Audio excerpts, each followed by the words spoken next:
Vous savez, quand j'ai commencé mon ministère, j'ai commencé à servir Dieu. Je suis pasteur à 19 ans, mais j'ai commencé à servir Jésus à 12 ans. C'est-à-dire, j'ouvrais la Bible, j'exhortais. Moi, j'ai étudié au février, au CGU février. Mes amis savaient, j'allais à l'école avec mon Nouveau Testament. Tout petit, hein. J'allais au stade Massamba Déba. À l'époque, on l'appelait stade de la Révolution. Je me rappelle, si vous connaissez le match Diable Rouge du Congo-Brazza contre l'Égypte, un match qui s'est joué en 83. J'étais parti avec mon Nouveau Testament, je prêchais au stade. Et j'avais quel âge? 12, 13 ans. 13, 14 ans. Je prêchais au stade.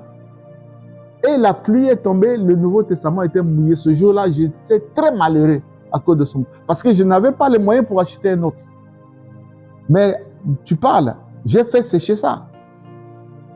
Je l'ai fait sécher. C'était mon livre de chevet, le Nouveau Testament. Et quand j'ai commencé au début, les gens du message, ils ont appris qu'il y a un petit là. Ce petit-là est petit, très petit, mais il enseigne la parole de Dieu. Ils sont venus me voir. Je n'ai pas oublié ça. Ils étaient 4 ou 5. Ils voulaient que je croie en leur message. J'ai dit, mais à qui irai-je encore? Jésus a les paroles de la vie éternelle. C'est à lui que j'ai donné ma vie. Voici ce que la Bible déclare. La vie éternelle est qu'ils te connaissent, toi le seul vrai Dieu, et celui que tu as envoyé, Jésus-Christ. Il est le chemin et la vie. Sur la croix, il est mort pour mes péchés. En mourant sur la croix, il m'a donné une carte verte pour entrer au ciel. Qui encore? Je ne crois pas aux prophètes. Je ne crois pas aux apôtres. Je crois en Jésus. Ils ont dit, entre eux, ce petit-là n'est pas petit. Il y a des gens qui sont petits, mais ne sont pas des petits. Il a grandi, il est mature. Et ils m'ont abandonné, ils vont le laisser. Mais il y a des gens qui n'ont pas l'assurance du salut. Si tu t'assois avec lui pendant longtemps, tu ouvres la Bible, tu vas le convaincre. Il est naïf. Il est naïf parce qu'il n'a pas l'assurance du salut. Il ne connaît même pas la parole de Dieu, la Bible. Il ne la lit même pas.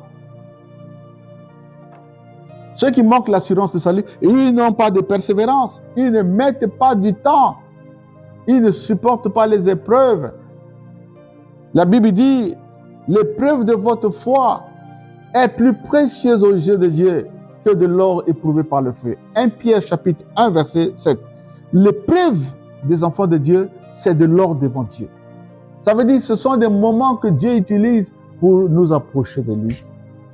Ce sont des moments que Dieu utilise pour augmenter notre grade spirituel. Ce sont des moments que Dieu utilise pour augmenter notre volume de prière. Il y a des gens qui abandonnent Dieu pendant les épreuves. Ça, ce sont des gens qui manquent l'assurance du salut. Ils croient qu'il va mourir. Certains me disent, mais papa, est-ce que je ne vais pas mourir? Ils n'ont pas la foi au salut que Dieu apporte. Ils n'ont pas la foi à la provision que Dieu apporte. La Bible dit, heureux l'homme qui supporte patiemment l'épreuve ou la tentation, si tu veux, le mot est le même, car après avoir été éprouvé et vaincu, il recevra la couronne que Dieu a préparée pour ceux qui l'aiment.